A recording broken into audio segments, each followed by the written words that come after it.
দুলা ভাই কি করতেছেন এই জায়গা? ঘাস হয়ে কি অবস্থা হয়েছে একটু পরিষ্কার করে দিই। বিদেশের বাড়িতে শাক চাষ করে খাইতেছি। শাক তো এটা তো অরিজিনাল শাক, এতে কোনো সার নাই, ভেজাল নাই। ভেজাল নাই।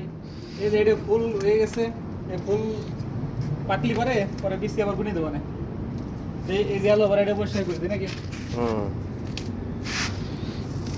এই তো শরবত খাইতে ভালোই লাগে। ঘাস হয়েছে, প্রচুর ঘাস হয়েছে। হ্যাঁ, গেল পরে গাছ আর উঠে গেছে। কালকে পানি দেওয়া হয়েছে, আজকে রোদে শুয়ে কি অবস্থা হয়েছে। আবার পানি দিলে তা দেওয়া যাবে না। এত ঘাসে পয়সা করে উপায় দিন করে। ওটা তো আপনার পান গাছের এই পান গাছের হলো না তো, এই পান আনা লাগবো, যে সময় রওনা দেয় সেই সময় আনা লাগবে। এটা আবার ঘাস বেশি আছে বুঝছেন। প্রচুর ঘাস।